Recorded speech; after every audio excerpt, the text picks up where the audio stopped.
পথ দেখে পথ দেখায় এই স্লোগানকে সামনে রেখে ভিওডি বাংলার পর্দায় আপনাদের স্বাগত জানাচ্ছি আমি তানজু হাবিবা। আমাদের আজকের আলোচনার কেন্দ্রবিন্দু বৈষম্য বিরোধী ছাত্র আন্দোলন। আমাদের আজকের অতিথি এমন একজন তরুণী যিনি শুধু ছাত্রী নন, তিনি বৈষম্য বিরোধী ছাত্র আন্দোলনের সাথে যুক্ত থাকা একজন জুলাই যোদ্ধা। আমরা আজ তার মুখ থেকে শুনবো জুলাই আন্দোলনের সেই নির্মম দিনগুলোর কথা। চলুন তার থেকেই জানা যাক। আমরা আজকে আপনার সাথে অনেকক্ষণ গল্প করব। আমরা জানবো আপনি জুলাই আন্দোলনে কিভাবে জড়িত ছিলেন এবং জুলাই আন্দোলনের দিনগুলো আপনার কেমন কেটেছিল। একটু ফার্স্টে আপনার পরিচয়টা দিবেন আমাদের। আমি নাদিয়া পাঠান পাপন, সদস্য ঢাকা মহানগর দক্ষিণ বিএনপি, সাবেক সাধারণ সম্পাদক বেগম বদরুন্নেসা সরকারি মহিলা কলেজ ছাত্রদল, সাবেক সহ সাংগঠনিক সম্পাদক বাংলাদেশ জাতীয়তাবাদী ছাত্রদল কেন্দ্রীয় সংসদ। আমরা যেমনটা জানতে পেরেছি আপনি জুলাই আন্দোলনের সাথে প্রথম থেকে জড়িয়ে ছিলেন। একটু জানাবেন আপনার এই জুলাই আন্দোলনের জড়িয়ে থাকার কারণটা আসলে কি ছিল, আপনি কেন জুলাই আন্দোলনে এসেছিলেন? আমি প্রথমেই আপনাদের ভয়েস অফ ডেমোক্রেসির দর্শকদেরকে শুভেচ্ছা এবং সালাম জানাচ্ছি এবং জুলাই গণঅভ্যুত্থানে যারা নিহত হয়েছেন তাদের আত্মার প্রতি গভীর শ্রদ্ধা জ্ঞাপন করছি। যারা আহত হয়েছেন তাদের দ্রুত আরোগ্য কামনা করছি। আমি আসলে জড়িত হয়েছি বলতে গেলে যখন দেখলাম এই আন্দোলনটা তো অনেক আগে থেকে, অর্থাৎ 2018 সাল থেকে, তো তখন থেকেও আমাদের বরাবরই এই আন্দোলনের সাথে আমাদের নৈতিক সমর্থন ছিল। তো যখন দেখলাম আবার নতুন করে বৈষম্য বিরোধী ব্যানারে আন্দোলন শুরু হয়, তখন আমরা আসলে কনফিউজ ছিলাম। প্রথম দিকে যারা আন্দোলনের সাথে সম্পৃক্ত ছিল তাদের কেউ কেউ খুব ছাত্রলীগের ফেস ছিল। তো আমাদের কাছে একটু বিশ্বাস করতে পারছিলাম না প্রথম দিকে যে আন্দোলনটা সরকারের পক্ষ থেকে কোনো চাল কিনা, কারণ ওই সময় আমাদের একটা আলোচনা হচ্ছিল যে দেশের ভেতর দিয়ে ইন্ডিয়ার সাথে বাংলাদেশের একটা রেল ট্রানজিটের একটা ব্যবস্থার কথা আলোচনায় ছিল। তো বরাবরই এই ধরনের কোনো কার্যক্রম হলে এটাকে ধামাচাপা দেওয়ার জন্য সরকার নতুন একটা আন্দোলন শুরু করে। প্রথম আমরা একটু কনফিউজ ছিলাম যে বিষয়টা কি আবারও ওরকম কিনা। তো শুধুমাত্র প্রথম দিকে ছাত্রদলকে বলা হলো ওরা যেন এই আন্দোলনের সাথে সম্পৃক্ত থাকে। তো তারা এটার সাথে বরাবরই শুরু থেকেই এটাকে সমর্থন জানায় এবং অফিসিয়ালি সমর্থন জানায় সম্ভবত 14 জুলাই। 16 জুলাই রাতে যখন আমরা দেখলাম যে পুরো বাংলাদেশের ছাত্রদের উপর হামলা হচ্ছে, তাদের উপর নির্যাতন হচ্ছে, প্রশাসনের পক্ষ থেকে বিভিন্ন ধরনের অত্যাচার তাদের উপর করা হচ্ছে এবং হলগুলো থেকে সবাইকে বের করে দেওয়া হচ্ছে, তখন আমরা যেটা করলাম 17 জুলাই আমরা বাংলাদেশ জাতীয়তাবাদী দল তারেক রহমান 16 জুলাই কিন্তু ঘোষণা দিয়ে দিলেন যে আমরা আসলে এই আন্দোলনের সাথে যেন সবাইকে যারা আছে স্টুডেন্টদেরকে সহযোগিতা করি এবং এই আন্দোলনের সাথে যেন আমরা থাকি। তবে আমাদের দলীয়ভাবে একটা কড়া নির্দেশনা ছিল, আমরা যারা একেবারে পরিচিত চেহারা, যেমন আমরা দীর্ঘ 17 বছর এরও বেশি আন্দোলনের সাথে সম্পৃক্ত, মিডিয়ার দেখা যায় যে চেহারাগুলো সবাই চেনে, আমাদেরকে বারবার করে বলা হলো আমরা আন্দোলন করব কিন্তু আমরা মিডিয়া ফোকাসে যেন কেউ না আসি। তো তখন যেটা হলো, আমরা এই বৈষম্য বিরোধী কিংবা যে ছাত্ররা ছিল আন্দোলনের সময় আমরা যেটা করতাম তাদের বিভিন্ন ধরনের সাপোর্ট দিতাম, খাবার পানি, বিভিন্ন খাবার দেওয়া, তাদের অন্যান্য যে সাপোর্টগুলো দরকার, পেছনে আমাদের লোকবল নিয়ে তাদের প্রোটেকশনের জন্য আমরা চিন্তা করতাম, কিন্তু সামনে খুব কম আসতাম। সামনে আসার আমাদের একেবারেই নিয়ম ছিল না। তবে আপনি চাইলে আমি অসংখ্য ছবি দিতে পারবো যেখানে তারা প্রোগ্রাম করছে কিন্তু আমরা সেখানে ওখানে অবস্থানে আছি। আমার পেছনে ছিলাম, পেছনে ফেসবুকে আমরা যে ছবিগুলো দিয়েছি সেগুলো দেখা গেছে যে আপনি ডেট পেয়ে যাবেন, কিন্তু আমাদের যেটা হয়েছে কড়া নির্দেশনা ছিল যে আমরা যেন সেটাকে ওরকমভাবে ফোকাস না করি, কারণ এরকম যেন না হয় যে বিএনপির আন্দোলন বলে এটাকে একেবারেই অন্য দিকে নিয়ে না যেতে পারে। কারণ আমাদের উদ্দেশ্য ছিল ছাত্ররা যে আন্দোলনটা চাচ্ছে প্রথমত তাদের নৈতিক সমর্থন এটা আমরা দিয়েছি, কারণ ওই দাবিটা তো আমাদেরও, তাই না? আমরাও তো বৈষম্য বিরোধী চাই, আমরাও তো চাই না যে কোথাও বৈষম্যের কেউ শিকার হোক, কোনো মেধাবী ছাত্রী কিংবা মেধাবী ছাত্র কোটা নামক একটা শব্দের মাধ্যমে তার মেধার অবমূল্যায়ন হোক। অবশ্যই কোটা থাকবে, সেটা একটা নির্দিষ্ট পরিমাণ, কিন্তু সেটা একেবারে কারোর অনেক অনেক যুগের পর যুগ তার বাপদাদা কী করেছে এইটার ধারাবাহিকতা চলমান থেকে একটা মেধাবীরা ঝরে পড়বে, এটা আমরা আসলে কখনো চাইনি। তো তাদের এই দাবির সাথে আমাদের দাবি এক করেই তো এই আন্দোলনের সূত্রপাত। কিন্তু যখন দেখলাম নিরীহ এই ছাত্রদের নৈতিক দাবির বিপক্ষে গিয়ে এই সরকার তাদেরকে রাজাকার ট্যাগ দিচ্ছে, তাদেরকে নির্যাতন করা হচ্ছে, হল থেকে বের করে দেওয়া হলো, তখন আমরা আন্দোলনটা একদম কড়াভাবে আমরা নামি এবং যদ্দূর মনে পড়ে আমরা সম্ভবত 17 জুলাই বদরুন্নেসা কলেজের মেয়েদেরকে আটকে দেওয়া হয় ক্যাম্পাসে, ওরা বেরোতে পারছিল না। তখন আমার ওখান থেকে কল আসলো যে আপু আপনাদের একটু সাপোর্ট লাগবে আমাদের ক্যাম্পাসে তালা ভাঙার, ওদেরকে বের করার জন্য, আন্দোলনে শরিক হওয়ার জন্য। তখন আমি স্থানীয় ছাত্রদলের, যুবদলের, বিএনপির ভাইয়েরা এবং সাধারণ ছাত্ররাও ছিল কিছু, তবে সংখ্যায় খুব কম ছিল। তো তারা তখন ওয়ালটপকে ভেতরে, গেটের ভেতরে ঢুকলো, তালা ভেঙে সব মেয়েদেরকে তখন আমি বের করলাম। বের করে আমরা প্রথম দিন যেটা হয় 18 জুলাই আবার করলাম, যেহেতু আমাদের স্ব জায়গায় রাতের বেলা তো সবাইকে বের করে দেওয়া হলো, সব হলের ছেলে মেয়েদেরকে। এবং খুব ঢাকা বিশ্ববিদ্যালয়ে কেমন বিষয়টা ছিল আপনারা জানেন, সারা রাত শুধু কেঁদেছি যে আসলে ওখানে যে হামলাটা হয়েছে সেখানে মৃতের সংখ্যাটা কত, কারণ ইন্টারনেট টোটালি বন্ধ ছিল, ইন্টারনেট চালানোই যেত না। আমরা যারা বাসায় ছিলাম ওয়াইফাই কানেকশন দেখা যেত যে খুবই স্লো ছিল। তো খুব যে একেবারে সঠিক তথ্যটা পাবো ওটা পেতে আমাদের টাইম নিত। দেখা যেত ঘটনাটা ঘটছে 1 ঘন্টা আগে, আমরা হয়তো নিউজটা পাচ্ছি 2 ঘন্টা, 2.5 ঘন্টা, 3 ঘন্টা পর। তখন পরের দিন সিদ্ধান্ত হলো, আমাদের দল থেকে জানানো হলো যে আমরা যেই এলাকায় দায়িত্বে আছি, যেমন আমি লালবাগ, কামরাঙ্গীরচর, চকবাজার, এই 3 থানা বিএনপির দায়িত্বে আছি। আমি মহানগরে যেহেতু লিড দিচ্ছি, মহানগরের সদস্য হিসেবে আছি। তখন আমি করলাম 4টা ওয়ার্ডের প্রেসিডেন্ট সেক্রেটারি, অর্থাৎ লালবাগের 4টা ওয়ার্ড, কামরাঙ্গীচরের 3টা ওয়ার্ড এবং চকবাজারের 5টা ওয়ার্ড, টোটাল 12টা ওয়ার্ডের বিএনপির অঙ্গ সংগঠনের সভাপতি, সাধারণ সম্পাদক সহ সবাইকে যতটুকু পেরেছি, কারণ আমাদের প্রত্যেকের বাসা খুব কাছাকাছি ছিল। তো আমি আবার বাসায় থাকতে পারতাম না প্রশাসনের ঝামেলার কারণে। তো যখন আগের দিন আমাদেরকে বলা হলো যে আমাদেরকে এই জায়গাটা অবস্থান নিতে হবে, তখন আমরা সবাইকে খবর পাঠালাম। খবর পাঠানোর পরে তো আমাদের কাছে মনে হলো যে একটা প্ল্যান আমরা করতে পারি, যেহেতু আমরা গেলেই গুলি করছে। তখন আমরা বললাম এক কাজ করেন, প্রত্যেকেই আমাদের বিএনপির যারা নেতারা ছিল, তাদের যারা বাচ্চারা এখানে পড়ালেখা করে, তাদেরকে বললাম যে আপনি আপনার ওয়াইফ সহ, বাচ্চা সহ চলে আসবেন। তাহলে যেটা হবে, বাচ্চারা তো এমনিতেই নামবে, আমরা তাদের প্রোটেকশনের জন্য তো আছি। তো এখানে যদি এইটা হয় তাহলে আন্দোলনটাকে আমরা শান্তিপূর্ণ আন্দোলনের মতো করে রাখতে পারবো।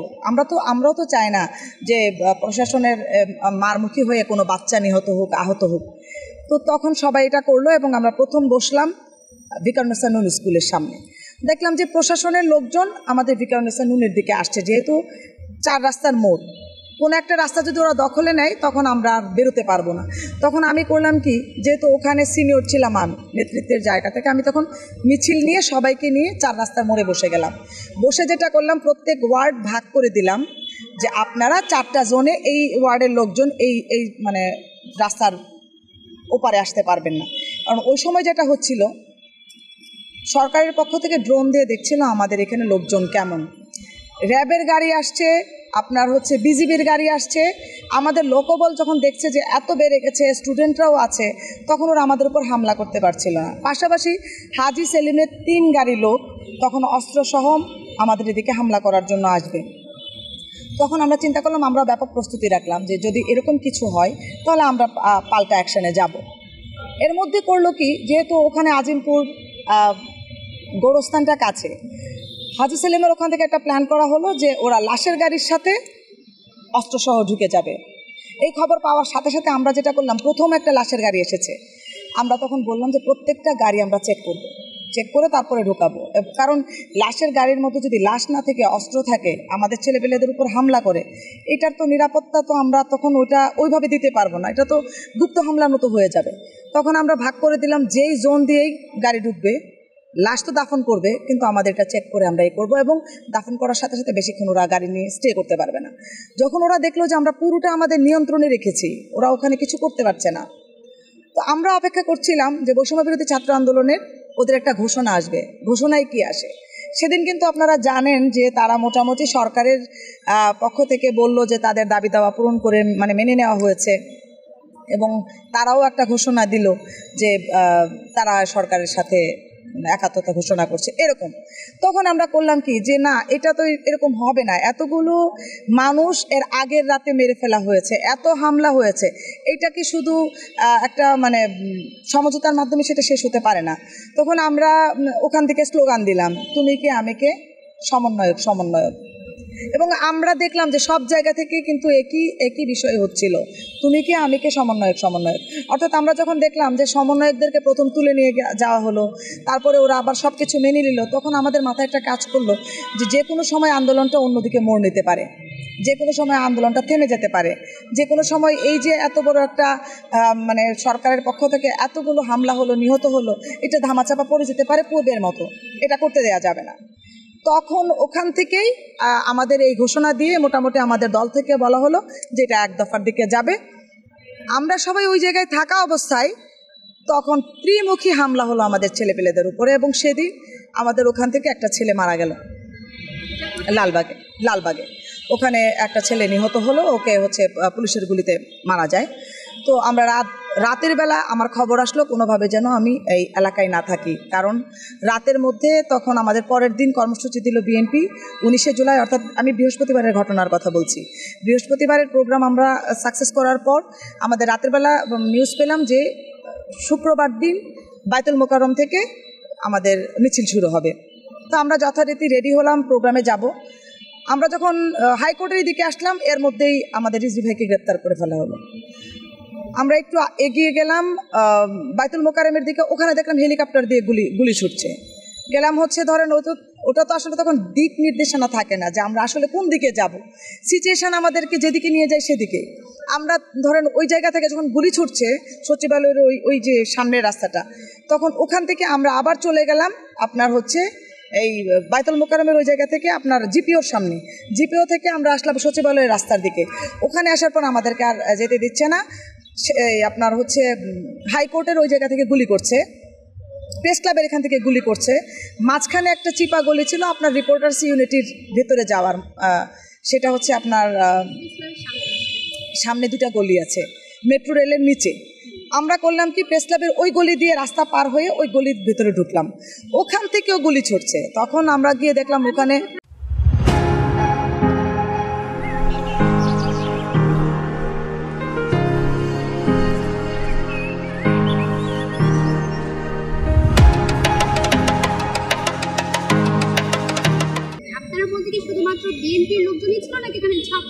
আমাদের এখানে বিএনপির লোকেরা ছিল, ছাত্ররা ছিল, শ্রমিকরা ছিল, রিক্সাওয়ালারা ছিল, ভ্যান চালকরা ছিল, সাধারণ জনগণ থেকে শুরু করে রাজনীতি, একদম সবাই এখানে আসলে এককভাবে যে কেউ ছিল বিষয়টা এরকম না। এটা একদম মনে হলো যে এই আন্দোলনটা সবার, যেদিকেই যাচ্ছি তারাই আমাদেরকে সাপোর্ট দিচ্ছিল, শুধুমাত্র প্রশাসনের লোক ছাড়া। তা আমরা যখন এই পর্যন্ত আসলাম, পল্টনে গেলাম মিছিল নিয়ে, ওখানে গিয়ে দেখলাম যে আপনার সেদিন আমাদের অনেকের গায়ে হচ্ছে রাবার বুলেট লাগে, ওখানে গুলি ছোড়া হলো অনেকক্ষণ পর্যন্ত, সেই সন্ধ্যা পর্যন্ত গুলাগুলি চলে। আপনারা মনে হয় নিউজগুলো দেখেছেন। ওই দিন আমাদের সাথে মির্জা আব্বাস ভাই ছিলেন, শিমুল বিশ্বাস ভাই ছিলেন, সুলতান সালাউদ্দিন টুকু ভাই, তারপর হচ্ছে আমাদের মোনায়েম মুন্না ভাই, মানে আমাদের রফিকুল আলম মজনু ভাই, তানভীর আহমেদ রবিন ভাই, অর্থাৎ আমাদের মহানগরের প্রেসিডেন্ট সেক্রেটারি সহ প্রত্যেকটা সিনিয়র নেতা ওই রাতে ছিলেন। তো আমি 19শে জুলাইয়ের কথা বলছি, শুক্রবার দিনের কথা বলছি, সম্ভবত 19শে জুলাই শুক্রবার দিন। তো ওখান থেকে আমরা যখন সন্ধ্যার দিকে আমরা আবার যার মানে জায়গায় গেলাম। তো আমি তখন আসলে বাসায় যেতে পারছিলাম না। আমার রাতের বেলা ফোন আসলো যে আমাদের মহানগরের সভাপতি যিনি আহ্বায়ক, ওনাকে গ্রেপ্তার করা হয়েছে। তো ওনার গ্রেপ্তারের কথাটা শুনে ঘাবড়ে গেলাম, কারণ হচ্ছে ওনারা তখন ওই মুহূর্তে আমাদেরকে যে কর্মসূচিগুলো দিয়েছে, আমাদেরকে যে কাজগুলো দিয়েছিল, আমরা আবার কয়েকটা জায়গায় সেই রিপোর্টগুলো করতাম, একদম স্পেসিফিক কিছু সিনিয়র নেতাদের কাছে সেই প্রোগ্রামের ছবি সব কিছু পাঠাতাম। যেহেতু আমরা ফেসবুকে ছবি দেওয়া নিষেধ, আমি ওখানে নেতৃত্ব দিয়েছি। তার আগের দিনের ভিডিও আপনি হচ্ছে বদরুন্নেসা কলেজের ক্যাম্পাসের হল তালা ভেঙে ওদেরকে বের করার ভিডিও, ওটা আমার মোবাইলে ছিল, ওটা আমি আমার লিডারদেরকে পাঠিয়েছিলাম। আবার হচ্ছে পরের দিন যেই রাস্তা দখল করে, যেটা লালবাগ আজিমপুর জোনে যে নেতৃত্ব দিয়েছি, সেটার ছবি ছিল, সেগুলো আমি ওনাদেরকে পাঠিয়েছি। উনি তখন আমার সাথে তো কমিউনিকেট করতে পারছেন না, ভাইয়াকে ডিবি তুলে নিয়ে গেছে। সকালবেলা সম্ভবত মজনু ভাইয়ের ওয়াইফ হচ্ছেন, ওনার জন্য খাবার নিয়ে গেছেন, ওনাকে বলেছেন যে আমি যেন কোনোভাবে বাসায় না থাকি। ওনার যে পিএস ছিলেন উনি আমাকে সবসময় ভাইয়ের সাথে থাকেন, নাসির ভাই, উনি আমাকে বললেন একটা নাম্বার দিয়ে যে কোনোভাবেই তুমি লালবাগের আশেপাশে কোথাও থাকবে না, কারণ তোমার যা ইনফরমেশন আছে সব মোবাইল ভাইয়া পেয়ে গেছে, ডিবি পেয়ে গেছে, ওখান থেকে সব কিছু তথ্য কালেক্ট করে নেওয়া হয়েছে, তোমার উপর যে কোনো সময় মানে হামলা হতে পারে, অ্যারেস্ট হতে পারো, সেভ করে থাকতে হবে। তখন আমি সিম দুটাকে চেঞ্জ করে ফেললাম। চেঞ্জ করে আসলে থাকবো কোথায়, থাকাটা তখন আসলে যত যাই বলি না কেন আন্দোলনও করতে হয়। এই আন্দোলনের সময়টায় আমরা যারা আন্দোলন করতাম আমাদেরকে আসলে খুব মানুষজন ওভাবে রিসিভ করতে পারতো না, কারণ কে চায় যে পুলিশি হামলা ঝামেলা হবে। তো আত্মীয় স্বজন যারা ছিল কাছের মানুষ তারাই তো তখন আগলে রাখতো। তার মধ্যে আমার বান্ধবী ছিল আমার খুব কাছের। তো আমি আমার বাচ্চা দুটো বাসায়, আমি আমার হাজব্যান্ড জার্নালিস্ট, তো তাকে বললাম তুমি বাচ্চাদেরকে দেখো, আমি তো বাসায় থাকতে পারবো না, আমি বাসা থেকে মানে কোনোভাবেই থাকা সম্ভব না। আমি চলে গেলাম আমার বান্ধবীর বাসায়। তো ওখানে দেখা যেত যে আমার বাচ্চার সাথে কথা বলার সুযোগ ছিল না। মাঝে মধ্যে আমার হাজব্যান্ডের ফোন দিয়ে হোয়াটসঅ্যাপে আমার বান্ধবীর ফোন দিয়ে কথা বলতাম। তো আমার বাচ্চাটা শুধু বলতো যে মা তোমাকে ছাড়া আমি ঘুমোতে পারছি না। ওই শব্দটা মানে আমাকে সারা রাত তখন ঘুমোতে দিত না। পরের দিন আবার আন্দোলনে যেতে হবে, সারা রাত জেগে থাকতাম। দরজা একটা কলিং বেল আসলে মনে হতো যে হয়তো আমাকে গ্রেপ্তার করতে আসছে। আন্দোলনের সময়গুলো আসলেই খুব কঠিন ছিল। যখন দেখতাম যে আমার বান্ধবীর ফোনে দেখতাম, ভিডিওতে দেখতাম যে ও দেখাচ্ছে পুলিশের এপিসি থেকে একটা ছেলেকে মেরে লাশ টেনে নিয়ে যাচ্ছে, আবু সাইদের লাশ, আমাদের ছাত্রদলের ছেলেপেলেদের মেরে ফেলা হচ্ছে, এগুলো আসলে একদম কি বলবো ট্রমার মধ্যে ছিলাম, পাগল হয়ে যাচ্ছিলাম, নিতে পারছিলাম না। কিন্তু ভেতরে এক ধরনের যন্ত্রণা ছিল যে মরে গেলেও এবার কিছু করতে হবে। যখন এক দফার ডাক আসলো তখন আমাদের মনে হলো যে যাই হবে হবে, এবার কিছু একটা হবে এবং স্বৈরাচার মুক্ত হবে, আর কতদিন এভাবে বাঁচবো। তো সবাই মিলেই আসলে আমরা আন্দোলনটা সফল করলাম। আমরা টিএসসিতে প্রোগ্রাম রাখতো কিংবা যেখানেই প্রোগ্রাম রাখতো আমরা চলে আসতাম। 4 আগস্টে আমি যখন আমাদের পেশাজীবীদের একটা প্রোগ্রাম দিল প্রেস ক্লাবের সামনে, পেশাজীবী প্রোগ্রামের পরেই কিন্তু ওইখানেই গোলাগুলি শুরু হয়। ওখান থেকে আমরা 144 ধারা ভেঙে, ব্যারিকেড ভেঙে, বিশাল মিছিল নিয়ে, পুলিশের রাবার বুলেট গুলি নিয়ে কিন্তু আমরা আসলাম, শাহবাগে আসলাম। শাহবাগে প্রোগ্রাম প্রায় শেষ পর্যায়ের সময় দেখলাম যে ছাত্রদের কাউরান বাজারের দিকে আমরা রওনা করলাম। ওখানে এত হতাহত হলো, এত সাদা মানে শার্ট পরা মানেই তো স্কুলের বাচ্চা, রক্তাক্ত দেহ, দেখতে পাচ্ছিলাম না, মানে অজ্ঞান হয়ে যাচ্ছিলাম এমন অবস্থা। ধরাধরি করে অনেকে হাসপাতাল, যাদেরকে চিনতে পারছি, যাদেরকে চিনতে পারি নাই। আসলে তখন যে কে কার আপন বোঝার উপায় নাই, মনে হচ্ছিল সবাই আমরা সবার আপন, মনে হচ্ছিল একটা রক্তের ফোঁটা মানে আমার শরীর থেকে বেরোচ্ছে, আমার রক্তের কেউ। তো সেই 4 তারিখটাও ঠিক এভাবেই গেল। 5 তারিখ সকালবেলা আমরা যেদিকেই বেরোবো কোনো দিকেই বেরোতে পারছি না। ছাত্রলীগ, যুবলীগ, পুলিশ মহড়া দিচ্ছে, আর্মির লোকজন গাড়ি টহল দিচ্ছে। এর মধ্যে আমরা ঢাকা মেডিকেলে ঢুকলাম। ঢাকা মেডিকেলে ঢোকার সাথে সাথে ঢাকা মেডিকেল আপনারা তথ্য নিলে জানতে পারবেন, বহির্বিভাগের সামনে থেকে চানখারপুল পুরোটা রাস্তা আমাদের সাথে পুলিশের গোলাগুলি হচ্ছে। তো এক পর্যায়ে আমাদের সবার উপরে হামলা হলো। হামলার এক পর্যায়ে আমরা সবাই বহির্বিভাগের যেই ফ্লোর ওটাতে উঠলাম, গেট লক করে দিচ্ছে প্রশাসনের পক্ষ থেকে। গেট লক করে দেওয়ার পরে ভেতর দিয়ে কিন্তু আরেকটা রাস্তা আছে। আমরা করলাম কি, ওখানে অনেকক্ষণ পর্যন্ত অবরুদ্ধ ছিলাম, প্রায় 2 ঘন্টার মতো। তো ওখানে কিডনির রোগীদের জন্য যে ফ্লোরটা ছিল ওটাতে উঠলাম। ওটাতে আবার হার্ট এবং কিডনির যারা মানে পেশেন্ট আছে ওখানে একটু নিরিবিলি, সবাইকে ওখানে মানে ঢুকতে দেয় না। আমরা ওয়াশরুমের কথা বলে ভেতর পর্যন্ত ঢুকলাম। ওখানেও দেখলাম যে আমাদের ভাই বোনদের উপর হামলা হচ্ছে। হাসপাতালের ভেতরে হাসপাতালে কর্মচারীরা মারধর করতেছে। তো ওখানে অনেকক্ষণ পর্যন্ত অবরুদ্ধ ছিলাম। অবরুদ্ধ থাকা অবস্থায় তখন কিছুক্ষণ পরে মানে ওদের যারা লোক ছিল, বিল্ডিংয়ের প্রশাসনিক লোকজন, তারা সবাই বলছে যে আপনারা যারা বাইরে আছেন, পেশেন্টের সাথে যারা আছেন তারা থাকতে পারবেন, বাকি যারা আছেন তারা বের হয়ে যেতে হবে। তো স্বাভাবিক ব্যাপার, আমাদের তো বের হতেই হবে। তো আমরা আবার করলাম কি, এর মানে তাড়াতাড়ি করে আমরা ওই ভেতর দিয়ে আর একটা রাস্তা আছে ওটা দিয়ে চলে আসলাম আপনার ইমার্জেন্সির ওই জায়গাটায়। ওখানে এসে পাশে মর্গের যে লাইনটা আছে ওখানে দেখলাম যে সারিবদ্ধভাবে লাশ সাজানো। মানে পোশাক দেখে কাউকে খুব বড় লোকের সন্তান মনে হয় নাই। মর্গের 5 আগস্টের কথা বলছি। এত লাশ দেখে তো আমি মোবাইলটা সাহস করে বের করে দেখলাম যে ওখানে ওরকম কেউ নাই। আমি ধরেন একটু ভিডিও করার সাথে সাথেই একটা ছেলে এসে আমার মোবাইলটা কেড়ে নিয়ে যাচ্ছে, তাই গালাগালি ব্যবহার, ফোনটা নিয়ে এসে ভিডিওটা মানে ডিলিট করলো, সাথে আপনার যেটা করলো মানে যা ছবি ছিল আমার ওখানে অনেক ছবি সে ডিলিট করে দিল। তো ওই মুহূর্তে আসলে আমাদের সাথে আমরা কয়েকটা মেয়েরা ছিলাম, ছেলেরা কিংবা ওরকম কেউ ছিল না যে ওর সাথে আমরা বার্গেনিংয়ে যাব। আর এত উচ্ছৃঙ্খল ছিল যে গায়ে হাত দেওয়ার মতো অবস্থা। তো আমি আসলে কিছু বললাম না বলে, যেহেতু ওই জায়গায় সিনকেট হচ্ছে, ও দেখলাম যে ফোন করে আরও কিছু লোককে ডাকতেছে।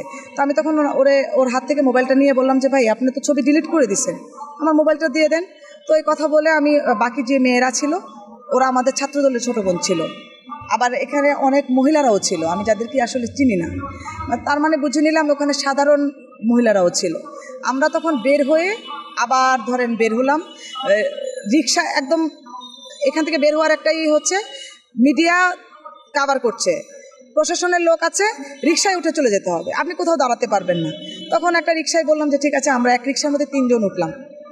আমরা 3 জন উঠে যেই দিক দিয়ে যাচ্ছি সেই দিকেই দেখি যে অস্ত্রের মহড়া দিচ্ছে ছাত্রলীগ যুবলীগ। তো তখন আমরা রিপোর্টার্স ইউনিটি পর্যন্ত কষ্ট করে গেলাম আমার কাছে। হ্যাঁ, ঢাকা রিপোর্টার্স ইউনিটি। তো যেহেতু আমার হাজব্যান্ড জার্নালিস্ট, আমি মোটামুটি ওই জায়গাটায় আমি ঢুকতে পারবো, সেফ জোন মনে হইলো যে আমি এখানে থাকতে পারবো। তার কিছুক্ষণ পরে দেখি যে আমাদের যুব দলের বিএনপির ভাইয়ারা মিছিল শোনা যাচ্ছে। মানে আর দেরি করলাম না, যে শুনতে চেষ্টা করলাম স্লোগানটা কোন দিক দিয়ে আসছে। তো আমরা আবার সবাইকে ফোন দিলাম যে এই জায়গা থেকে আমাদের মিছিল। একবার কাউকে পেলে দ্বিতীয়বার পাওয়া যায় না, নেটওয়ার্কের অবস্থা এত খারাপ। তখন ওদের মিছিলের সাথে আসলাম, এসে সেই মিছিল নিয়ে আমরা পর্যন্ত আসলাম, কি বলে এটাকে, শাহবাগের আগের যে জায়গাটা, অস্তাচলের গেটটা, যে এই পর্যন্ত পুলিশ আমাদেরকে ঢুকতে দিচ্ছে না। তার মধ্যে দিয়ে মানে ওখানেও কিন্তু অবস্থাটা তেমন একটা ভালো না, খবর পাচ্ছি না, চারপাশেই দেখা যাচ্ছে একটা মানে গুমট অবস্থা। তখন কিন্তু আপনার সেনাপ্রধান করে নাই, ঘোষণা দেয় নাই। আমরা তখনও জানি না হাসিনা আছে না নাই না কি অবস্থা। তো তখন সম্ভবত 1টা এরকম হবে, 12:30 1টা এরকম। এর মধ্যে আমরা এখানে চলে আসলাম। আসার পরে দেখি যে না, মোটামুটি আমাদের এখানে অনেক লোক জড়ো হয়ে গেছে, মানে এই জায়গাটা আমাদের নিয়ন্ত্রণে আছে। তার ঠিক অনেক ঘন্টা পর তো জানেন যে সবাই একটা চিৎকার দিয়ে উঠলো, বিশাল স্লোগান, মানে পালাইছে রে পালাইছে, শেখ হাসিনা পালাইছে। তো মানে কানকে না বিশ্বাস করতে পারছিলাম, কারণ বিশ্বাস করার কোনো সুযোগ নাই, দেখতে পাচ্ছি না তো কোথাও। আমি যদি মিডিয়া কিংবা কোনো মাধ্যমে দেখতে পারতাম, কিন্তু সবার প্রতি একটা বিশ্বাস ছিল যে স্লোগান যে দিয়েছে কোথাও না কোথাও সেটা অথেন্টিক। তো পুরো সময়টা আমরা যেভাবে পার করলাম, আসলে এত লাশ, এত কিছুর মধ্য দিয়ে পার করতে হবে, এটা আমাদের মানে কি বলবো, স্বপ্নের মধ্যেও ছিল না যে আমরা এত মানুষকে হারাবো। কিন্তু কষ্ট লাগলো যখন 5 আগস্টের রাত থেকেই দেখলাম যে এই ঐক্য নিয়ে আমরা এত বড় একটা আন্দোলনকে সফল করলাম, এত বড় ফ্যাসিস্টকে বিদায় করলাম। আমাদের কাছে মনে হয়েছিল এখন আজকের আলোচনাটা ঠিক এরকম হবে যে আমরা সবাই মিলে বাংলাদেশটাকে কিভাবে মানে রাঙাবো, বাংলাদেশটাকে কিভাবে সাজাবো, আগামী প্রজন্মের জন্য বাংলাদেশটাকে কেমন রেখে যাচ্ছি। আমি দলের জায়গা থেকে আমার কাজ একরকম, তাই না? কিন্তু একজন নাগরিক হিসেবে, একজন মা হিসেবে এই বাংলাদেশটাকে তো আমি অন্য দৃষ্টিভঙ্গিতে দেখব, তাই না? দুইটা কিন্তু 2 রকম হবে। আমার কাছে মনে হয়েছিল যে দলের দায়িত্ব থেকে তো আমি সর্বোচ্চ এফর্ট দিয়েছি, কিন্তু একজন মা হিসেবে আমি এই সময়টায় কাজ করেছি এই জন্য যে আগামীর বাংলাদেশটা এত সুন্দর হোক, যে দলীয় পরিচয়ের জন্য কেউ আহত না হোক, দলীয় পরিচয় দিয়ে কেউ খুব বেশি ফ্যাসিলিটিস না নিক। 5 আগস্টে দেখলাম রাত থেকেই ক্রেডিট নেওয়ার একটা যুদ্ধ চলছে, যেখানে আমাদের দলের চেয়ারম্যান জনাব তারেক রহমান আমাদেরকে কিন্তু কোনো ক্রেডিট নেওয়ার কথা বলেননি, আমাদেরকে একটা বারও বলেননি তোমরা সামনে থাকো, তোমরা ফোকাস হও, তোমরা যে দায়িত্ব পালন করছো সেটা বারবার করে বলো। সেই জায়গায় আমরা তো সবাই চুপ ছিলাম। আমাদের ভিডিও ফুটেজ আপনারা দেখেছেন, এই জুলাইতে কিন্তু সবাই আমরা সেটা ফেসবুকে প্রচার করেছি। আমাদের যদি না থাকতো তাহলে আমরা কিভাবে প্রচার করতাম? তখন ওই সময়টাই দেখা গেছে যে আমরা বৈষম্য বিরোধী কিংবা ওরা যারা ছাত্ররা আমরা তাদের মধ্য থেকেই চেয়েছি যে আন্দোলনটা ছাত্র জনতার সমগ্র বিশ্বে প্রচার হোক। অর্থাৎ আমরা চেয়েছি শেখ হাসিনা যেন কোনোভাবে এটা দলীয় বলে এই আন্দোলনটাকে নস্যাৎ করতে না পারে। আমাদের স্বপ্নটা, আমাদের যে সবার যে চাওয়া পাওয়াটা, সেটা পূরণ করার ইচ্ছে ছিল। এই পর্যন্ত আমরা দেখছি এক ধরনের বিভেদ, যেটা আসলে থাকার কথা ছিল না। আমরা যদি বলি ওরা ছোট ভাই, আমরা যদি বলি ওরা আমাদের সন্তানের মতো, আমরা সেটা বলতে পারি। আমরা তাদেরকে সর্বোচ্চ সহযোগিতার হাত যদি তখন বাড়িয়ে থাকি, এখনও তো আমাদের ভালোবাসা ওদের জন্য অবারিত, তাই না?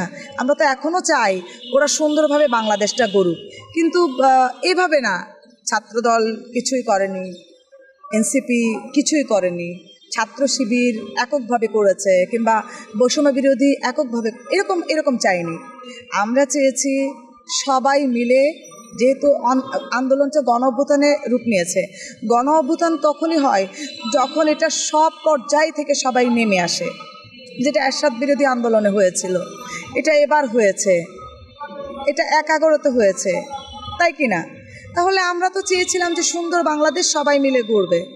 এবং দেখেন, বিএনপি যদি ক্ষমতা নিতে চাইতো, বিএনপিকে তো অফার করা হয়েছে। জনাব তারেক রহমানকে কিন্তু জাতীয় সরকার গঠনের জন্য প্রস্তাব দিয়েছিল, বিএনপির পক্ষ থেকে উপদেষ্টা নেওয়ার প্রস্তাব দেওয়া হয়েছিল।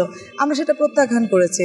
আমরা চেয়েছিলাম যে এটা অবাধ সুষ্ঠু নির্বাচনের মাধ্যমে বাংলাদেশের গণতন্ত্র চলবে, যেই প্রধানমন্ত্রী হয় সেই ভোটে নির্বাচিত হবে। কারণ আমরা তো যদি অনেকেই দেখি যে আমাদের এক ধরনের কটাক্ষ করে বলে 17 বছর কোথায় ছিলেন। 17 বছর আমরা আন্দোলনের মধ্যে ছিলাম, 17 বছর আমরা সরকারের প্রত্যেকটা অন্যায়ের বিরুদ্ধে আমরা দাঁড়িয়েছিলাম। আপনারা কোথায় ছিলেন?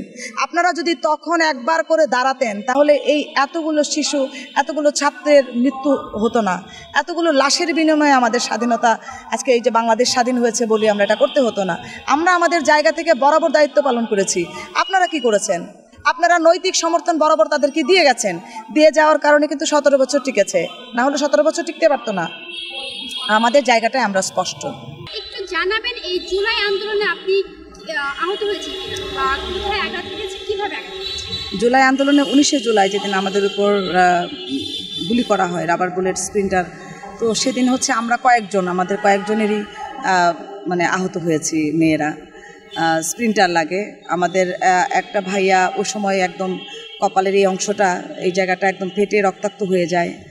তো এরকম মানে ওখানে তো অনেকেই আহত হয়েছেন, অনেকের শরীর ঝাঁঝরা হয়ে গেছে।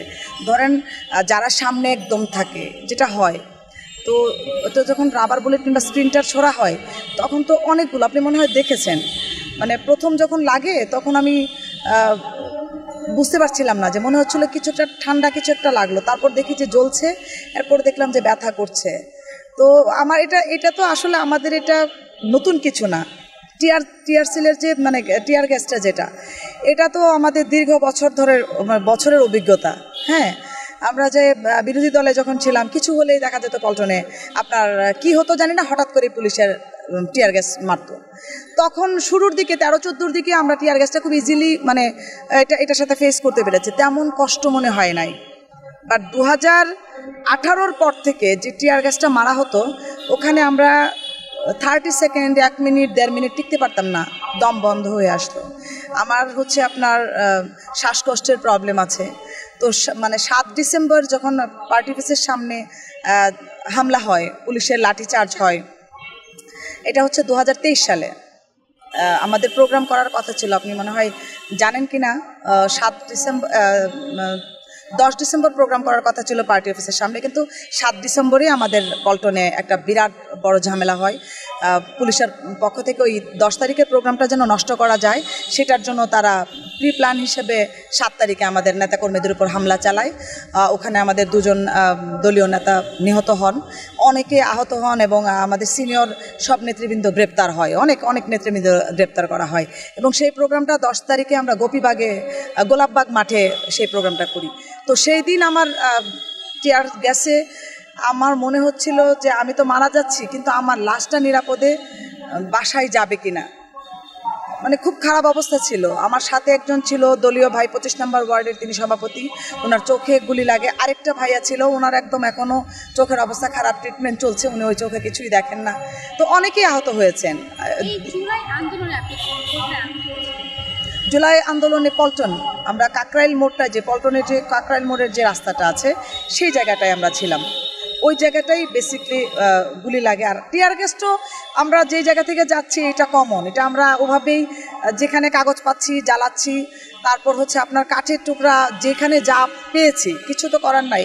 অবস্থা এমন ছিল যে আশেপাশে কাগজ পোড়ানোর পর ওখানে হাবিবুল্লাহ বাহার সম্ভবত আছে, কলেজ আছে, একটা ছেলেকে উপরে উঠালাম, ওদের ব্যানার ছিল ওই ভর্তির ব্যানার, সেইটা খুলে ছিললাম।